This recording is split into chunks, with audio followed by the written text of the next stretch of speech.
Preface. The existence has endowed every being with curiosity, which begins with an ability to observe.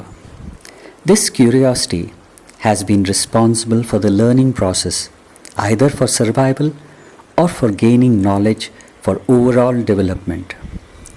During thousands of years of such learning, the human beings have been involved in the improvement of the standard of life. There has been another search, the search for meaning and purpose of life that improves its quality. Such quest has occupied the human consciousness for millennia, especially in India. Our ancient sages discovered that what each individual has to do is to observe one's own life, which offers opportunities to learn. The wisdom recorded in the form of dialogues is enshrined in the Upanishads, the fountainhead of our culture. The same has also been called as the Vedanta. It is generally opined, though erroneously, that Vedanta or Upanishads are beyond the reach of common people and are meant only for the recluses dedicated to the search, or at the most for the scholars to involve in scholastic discussions and arguments. But actually, as our ancestors were children of nature, their quest and the resultant dialogues are as simple as they are relevant to our day-to-day life. Swami Vivekananda not only introduced them to the general public, but also tried to convince them that the Upanishads have solutions to our common problems. He went to the extent of saying that the Vedanta is the future religion of the world. Generally, almost all the religions demand faith in the words of their prophets or scriptures, but not Vedanta. Contemporary times are influenced by scientific thought, which has inquiry and doubt as its tools. On studying the Upanishads, we are pleasantly surprised to note that our sages also used the inquiry and doubt as a means for discovering the truth. They assert that what is needed for the quest is an open and inquiring mind. The essays presented in this book attempt to give a glimpse into the Upanishadic methodology, or Vichara as it's called, which uses doubt and inquiry. Each essay invariably begins with a description of nature. At a superficial level, it may appear unnecessary, but the author likes to assure the reader that nature has a very calming influence on the mind, and he is convinced that getting attuned to nature is in no way less than a prayer. So, they are actually like the invocations made before learning, so necessary to induce sensitivity and receptivity in the author as well as the reader.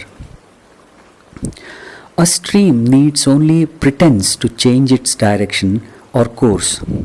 A boulder, a forest, a slope, why, even a small stone is enough. Life resembles such a stream. A stimulus, pleasurable or painful, a transaction, or even a word can change the pattern and the basic attitude of life.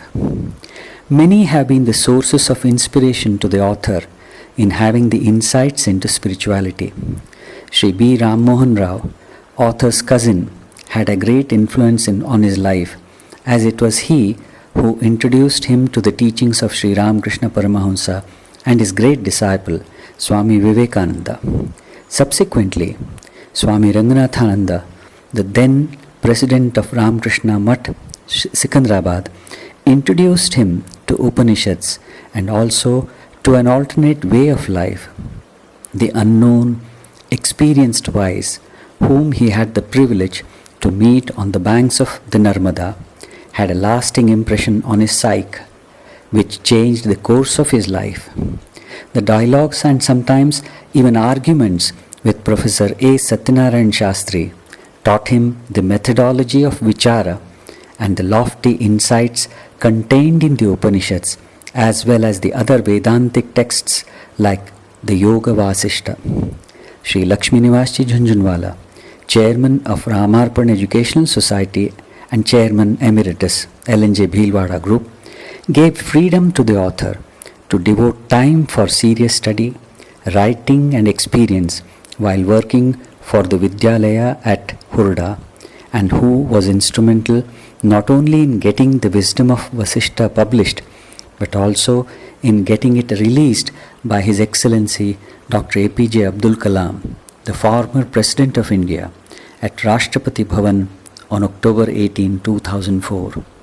He will remain ever grateful to all of them, to Vasanta, his wife and companion in his life's journey, but for whose continual support and understanding he could never hope to devote most of his time for the quest, and to all those who have helped him to understand himself better and in shaping his life.